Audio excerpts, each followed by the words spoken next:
In 1958, Coventry Market was opened in the city centre, replacing the old market which was destroyed during the Blitz. With a wide range of stalls and a strong sense of community, the market continues to be an important part of the city more than 60 years later.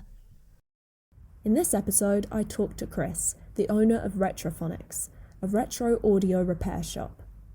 Okay, so Retrophonics is a audio repair, sales and refurbishment centre, and it mainly focuses on audio equipment, classic audio equipment from the 1960s, but mainly in the 1970s and 1980s. It's a workshop, it's also a place for sales, and sometimes it's a place for community. Chris's journey to starting Retrophonics began with his love of music. Well, I've always been interested in music, playing it and listening to it. And it just felt like a natural progression. I did my apprenticeship back in the 70s, mind you. Most people were going into engineering at the time because Coventry was a big engineering hub with the car industry. I thought I'd do something a little bit different. I discovered that people would get back into record players and vinyl back in about 2016. I'd recently been made redundant, and my background had been electronics. I thought, well, let's give this a go, see if we can make a living out of refurbishing turntables in the main.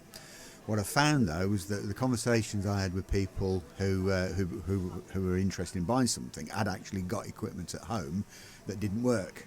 The repair side of it increased, which has now become the core part of the business rather than the sales. We are living in an age where technology is more disposable than ever, but there are a lot of benefits to hanging on to old equipment. Well, obviously there's the environmental side on it. Most of the equipment that comes into me for repair is what would be termed as high specification. So back in the day, these pieces of equipment would have been very expensive. The sound quality on them is as good, if not better, than current stuff. So if they can be repaired, you sort of like ticking the boxes on all levels. There's been a lot of debate amongst music fans on the merits of analogue versus digital, with many claiming that music always sounds better on vinyl. I asked Chris what his thoughts on the matter were. Right, okay, so there's a whole generation growing up not being exposed or listened to analogue audio. It's all processed digitally. It's not so much that it's better necessarily, but the difference is significant enough for somebody to go, I actually prefer vinyl. I prefer listening to vinyl. Nobody can put their finger on why, but it is the case. So whether it's better, you know, you get the scratches, it's a very delicate piece of kit, it is debatable, but it's certainly preferable. Let me explain a little bit more about that. When it's digital and you've got your finger on the button, within 10 seconds of listening to a track, if it hasn't captured you, you fast forward, skip, and you never hear what a particular artist's capable of in their entirety and a piece of music that they've done. With vinyl, you can skip tracks, but you have to get up off your bum and you have to move the needle into the next track. So you tend to just let it play all the way through. Music today, a bit throwaway, I think. It's not just the listening experience, but you then get if I just pop over, then get a record sleeve to hold and feel, and it's not in the ether. And there's notes on it, and there's sleeve notes on it, and there's posters inside it. It's just a complete 100% 360-degree experience. In fact, I sold an album the other day, and the guy just wanted it because of the artwork on the album. Well, the classic one here. The record cover has actually become iconic as well. I mean, it's David Bowie, Hunky Dory. That's an iconic album cover.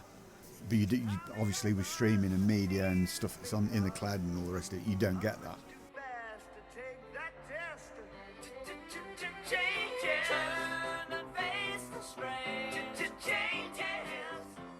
I've been here since 2016.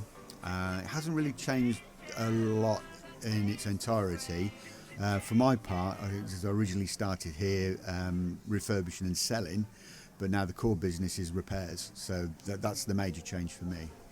I think a market's important to Coventry for local business, small businesses, for diversity. If you walk around the Coventry retail market, you'll see everything from me, who's restoring, refurbing classic audio, to people that are repairing phones, selling makeup, doing fitness stuff, nutrition, and then of course you've got the most amazing food hub within the market, selling foods from all over the world. There's stuff in here that I'd never even seen in my whole life when I first started. And I have to ask the store holders, what is it and how do you cook it? You just don't see this in the supermarket. Plus the produce is as fresh as you're going to get. Thank you to Chris for letting me talk to him about his wonderful stall. This production was produced and presented by M. Smith for Hillz FM.